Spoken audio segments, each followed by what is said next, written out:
Hey everybody, welcome to the Baltimore and Ohio Southeastern Model Railroad in N scale.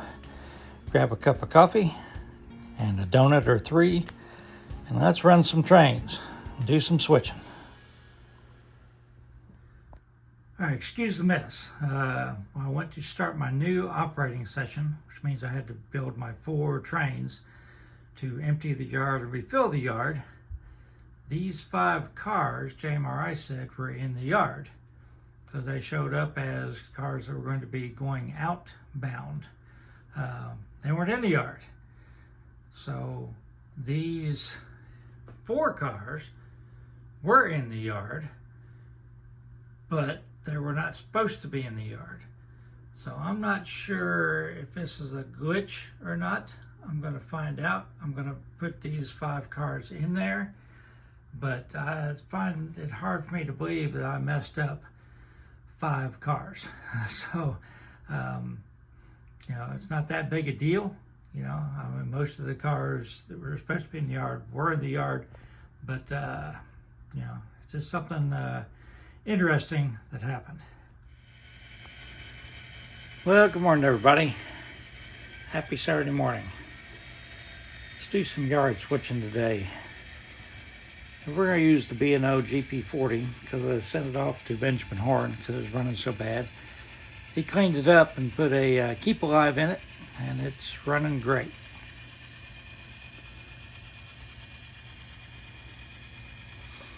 So we're going to build 2 trains today. We're going to build the N&W interchange train and the C&O interchange train. I also have a video for you on Sunday and Monday finishing up the yard switching because when I tried to do it all in one video and put it on Sunday, it was like 30 minutes long. That's too long.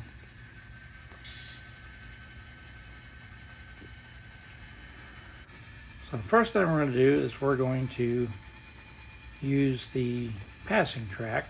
The dispatcher gave us some permission to do it. And again, 1980, there weren't a whole lot of trains going through Chillicothe that had meets. So that Southern Pacific car on the end, we're going to leave that on the passing track, and that's going on the N&W interchange train.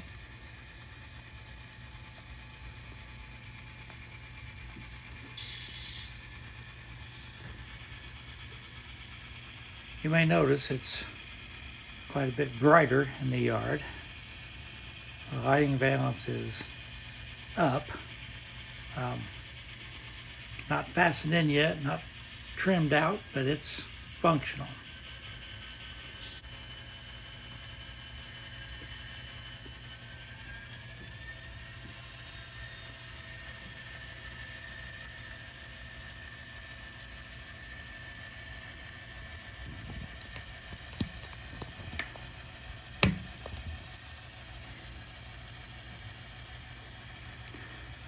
I didn't do a great job in this one,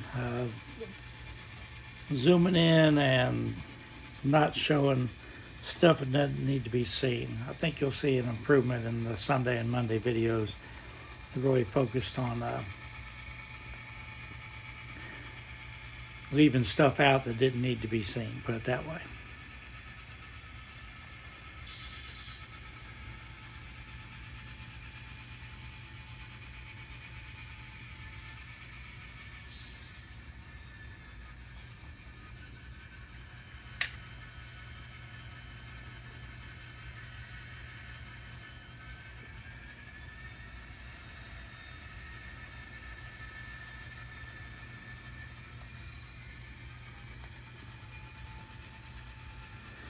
So the 2 cars on the end there, the N&W box car and the Conrail car, they're going to go on the C&O interchange train.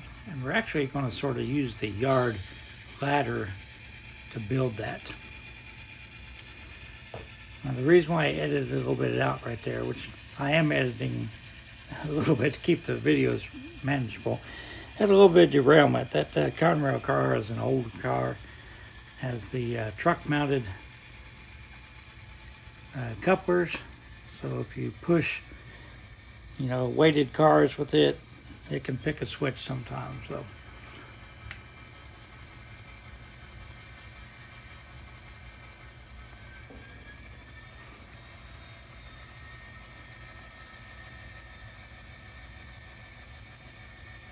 I left the Conrail car and the N&W car there on track 5, coupled to another car that's going to go to the C&O.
So the General Chemical hopper that we've got right now, we're going to go ahead and attach it to the Conrail car.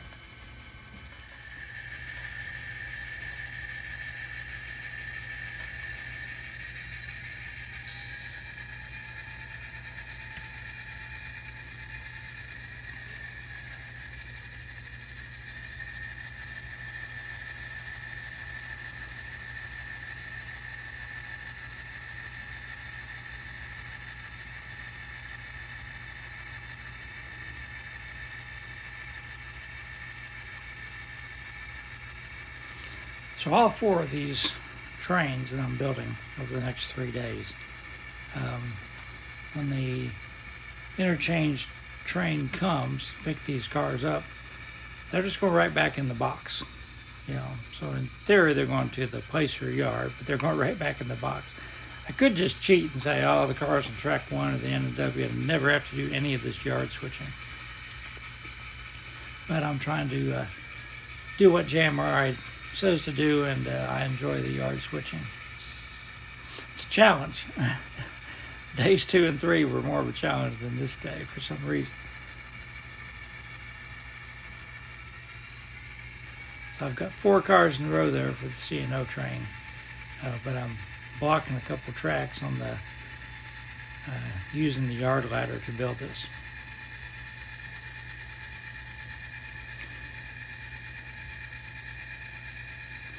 So we're going to drop off that N&W bulkhead. I could just pull it around. Sort of use it as a handover. We're going to drop it off on the track with the Burlington Northern Freight Express or Fruit Express reefer.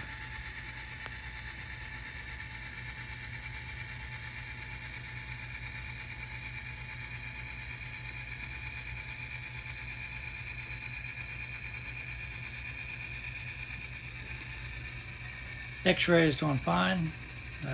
Jazzy is continuing to get better.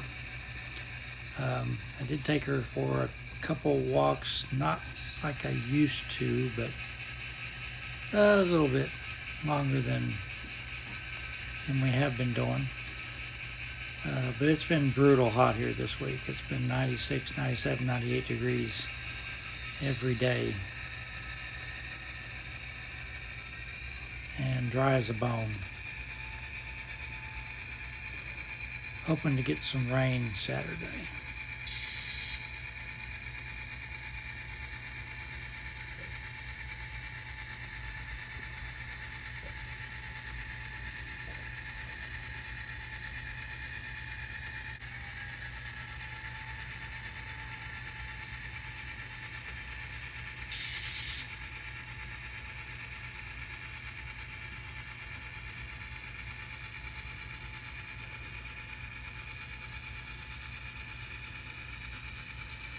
So we're going to pull 3 cars off this track. The car in the middle is a 40-foot Pennsylvania boxcar. It actually is going to go on the C&O train attached to the General Chemicals car, but it'll block the track if we do that. So we're going to, it'll be one of the last things we do is put that car on there. But the cars on each end of it are going to go to the N&W.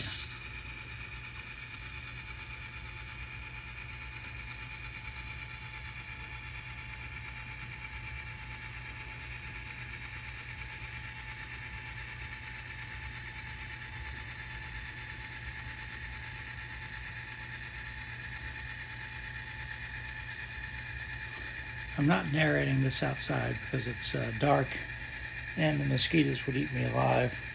If I did that, probably they like me.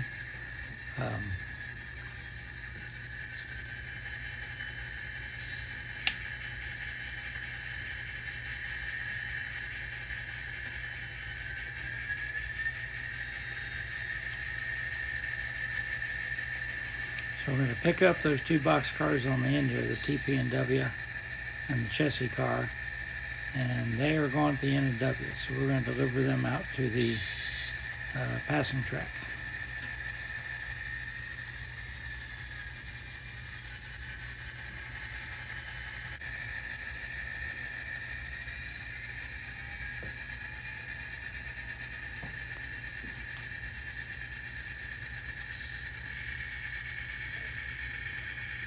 At the end of this video today, I'll have a little short segment about what we accomplished, so to show you the 2 trains we built, and also give you a close-up of the transfer table in place now with all the weeds and scrub brush that have grown up around it.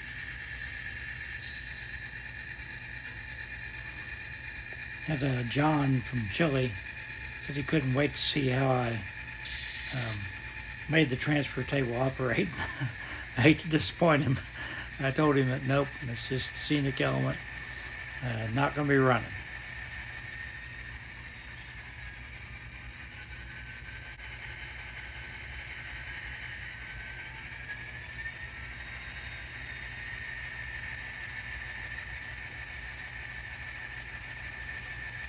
Alright, so now we need to deliver that Pennsylvania boxcar back to the General Chemical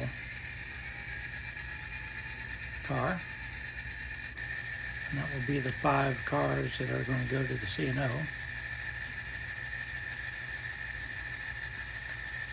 And we're going to have to move those 5 cars tomorrow because, like I said, they're blocking a couple tracks there.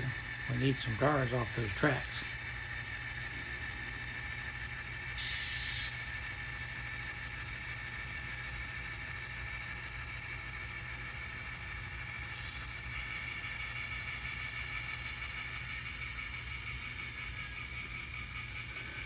One of the great things about JMRI is you can, since it's all on the computer, you can, build trains. You can make changes to the setup and build a train and see how it affects it, and then just delete the train, just reset the train and put the changes back if you didn't like what they did.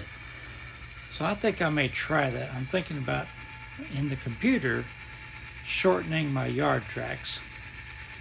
So what that'll do is that JMRI won't have as many cars in the yard, so it won't be jammed up as much. It'll give me more room to switch. The downside of that is it could make for shorter trains, but I can try it all out on the computer and just, if I don't like the change, I can just put it back the way it was. Alright, so there's the N&W train all built. So let's now do a review and see what we did.